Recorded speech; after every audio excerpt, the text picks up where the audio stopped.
I stopped being physically intimate with my husband because our connection faded. His constant grumpiness and unkindness toward me and the kids have made our home cold, and despite my wishes, it seems we're heading toward divorce. I stopped being physically intimate with my husband 7 months ago. Why? The comments on your thread basically said why. I didn't feel connected to him anymore. When I reflect on the early days of our marriage, there was a lightness between us, an easiness that seemed to permeate days and fill our home with laughter. We used to communicate with a look, understand each other's silence, and cherish the moments caught between the demands of daily life. He was my confidant, the person who made me feel seen and cherished.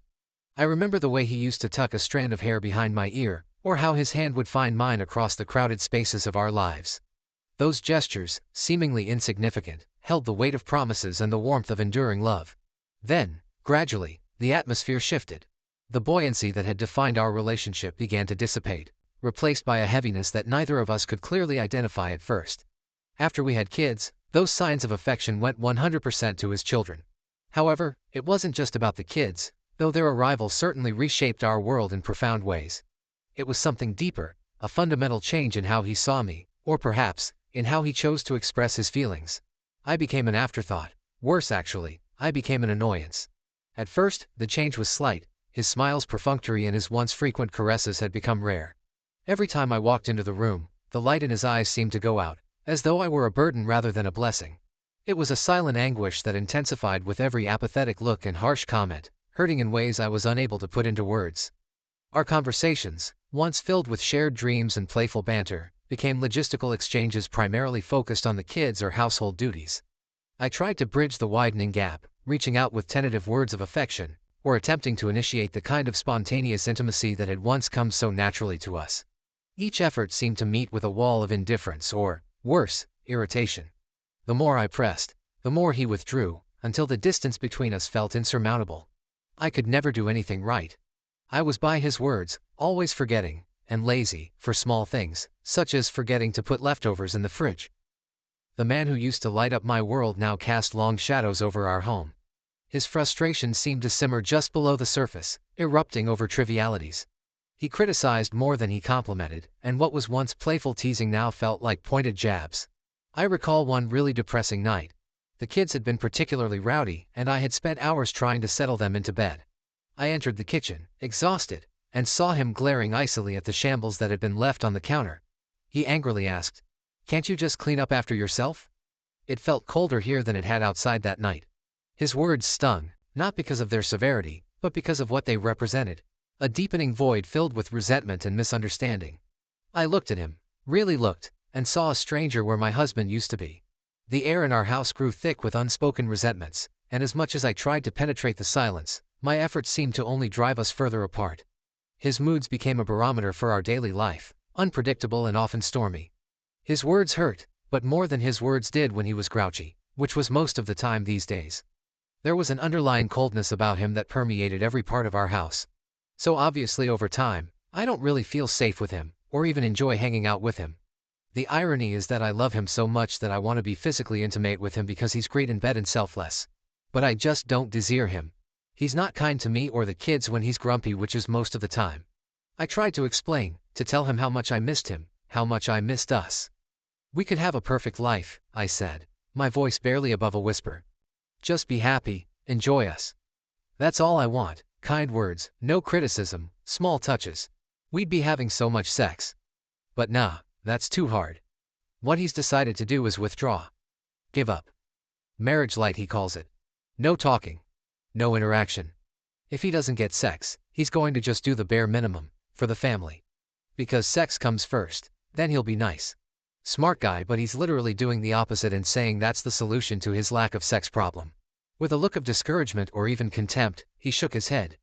He turned his back on me and whispered, "It's not that simple." And it was then that I understood that the everyday affirmations of love and respect that had been steadily eroding were the answer, something he either failed to perceive or was unable to understand. Even though I don't want a divorce, it's clear that we are moving toward one. It was clear that we were spiraling toward an end neither of us had envisioned on our wedding day, driven there by lost connections and unmet needs. The irony was that, although we both desired intimacy, we were unable to bridge the widening gap.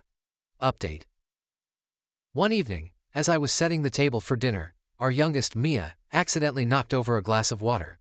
The sound of shattering glass echoed like a gunshot in the tense air. I held my breath, bracing for his reaction. True to the new norm, he stormed into the kitchen, his face contorted with frustration. "Can't you kids do anything right?" he snapped at her.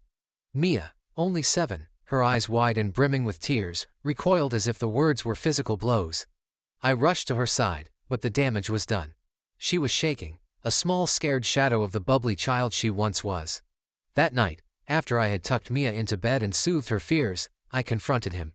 "You can't keep doing this to the kids," I said, my voice firm despite the trembling I felt inside. "They're afraid of you. You're supposed to be their protector, their hero, and you're turning into the monster under their bed." He paused, and for a moment I thought I saw a flicker of realization in his eyes.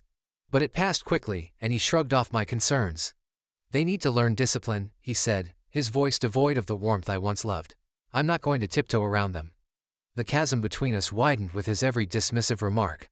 I found myself wondering how the man I had fallen so deeply in love with could now look at me, at his own children, with such indifference and irritation. Our home had become a battlefield, our interactions mined with potential triggers for his temper. The situation escalated one afternoon when I found him berating our son, Lucas, for not finishing his homework.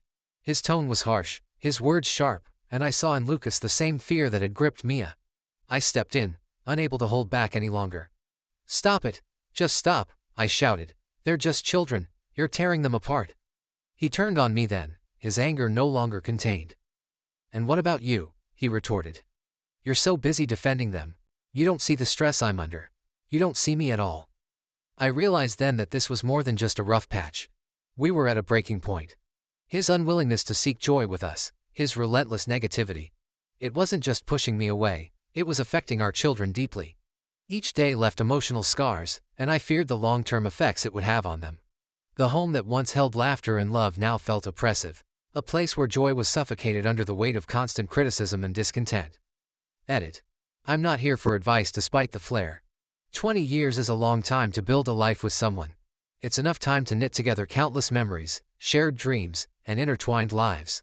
When I met him, I was in my early 20s, and he was everything I thought I wanted: charismatic, confident, with a smile that could light up a room. We fell into love as easily as one might fall into a dream, swept away by the promise of a future together. But dreams, I've learned, don't always hold up in the harsh light of day. As the years passed, the man I married seemed to retreat behind a facade I no longer recognized, replaced by someone whose warmth had cooled, whose kindness had soured into criticism. What had once been a partnership began to feel more like a prolonged battle, with each of us in our respective trenches, no longer fighting together but against one another. In an effort to bridge the gap, I suggested marriage counseling. It was a desperate grasp at what remained of us, a lifeline thrown into the turbulent waters of our failing relationship. Initially, he agreed, albeit reluctantly. But it was short-lived. After only a few sessions, he dismissed the entire endeavor. "There's no point paying someone to tell us what I already know," he said, his voice edged with the kind of defeat that suggested he saw no future in trying. He believed the counselor was just echoing sentiments that were already palpable between us. Undeterred, I scheduled another session. This time, I knew I would likely be going alone. It felt symbolic, this solitary act, a representation of the loneliness that had crept into my marriage, filling up the spaces where laughter and love used to live. Attending the on-demand marriage counseling session alone was a poignant experience. The decision to go by myself was not easy, but necessary. The office was the same, the couch familiar, yet everything felt different. Without him there, the space seemed larger, almost echoing the emptiness I felt. The counselor, a kind and perceptive woman, greeted me with a gentle nod, her eyes reflecting understanding that today was going to be a different kind of session. As I sat down, I felt an odd mix of relief and apprehension. Relief because I could speak freely without worrying about his reactions or the immediate tension his presence often brought. Apprehension, because going alone underscored the seriousness of our disconnection. It was as if his absence in the session mirrored the growing void in our relationship. The session started with the counselor asking simple questions about how I had been feeling. Speaking without him there, I found my words flowed more easily. There was no need to look over, to gauge his reaction or to temper my words to keep the peace. I talked about the loneliness, the sadness of feeling unpartnered in what was supposed to be a lifelong partnership. I shared the yearning for kindness, the need for a space where I wasn't constantly critiqued but understood and accepted. The counselor listened intently, occasionally guiding the conversation deeper into my feelings of disillusionment and loss. She asked about what happiness looked like for me now, in the current context of my life. This question stumped me. I had been so focused on trying to salvage whatever was left of our marriage that I hadn't stopped to consider what my own happiness might look like independently of him. We explored the dynamics that had led to our current state. Discussing these without him there allowed me to be more honest, more forthright about my grievances without fear of escalation. The counselor helped me see how my people-pleasing tendencies might have enabled some of the dynamics that were so painful now.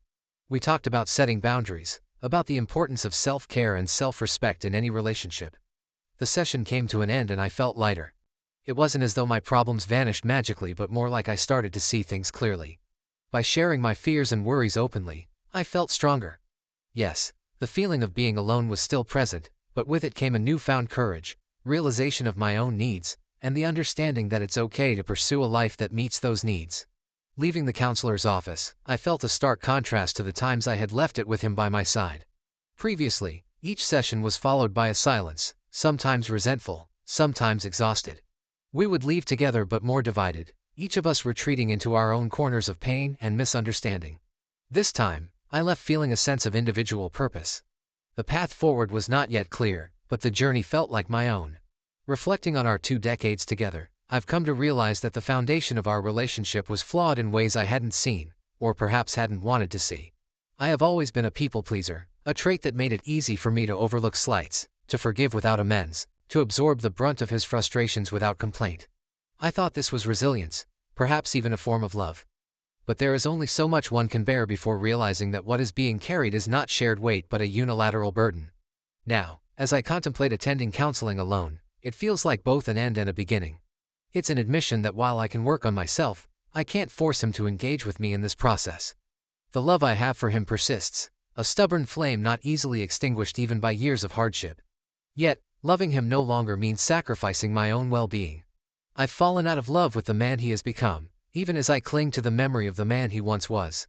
The mutual respect, compassion, and kindness I yearn for are fundamental, yet they seem like foreign concepts to him now. My hope for a free space, where mistakes are met with understanding rather than contempt, feels like a modest ask in the grand scheme of a shared life. Yet, it's become a cornerstone of what I need to thrive, not just survive. As I face the possibility of attending counseling alone, it's not just the unraveling of our relationship that occupies my thoughts, but the reconstruction of my own sense of self. It's about reclaiming my right to a life where respect and kindness are not just occasional graces but consistent presences. Whether this path leads to reconciliation or separation remains unclear, but what is certain is my commitment to seeking a better, healthier way forward, for myself, and hopefully, for our children too. I used to be a people pleaser, but then I've realized life is short and I deserve a free space to make mistakes and do my own thing.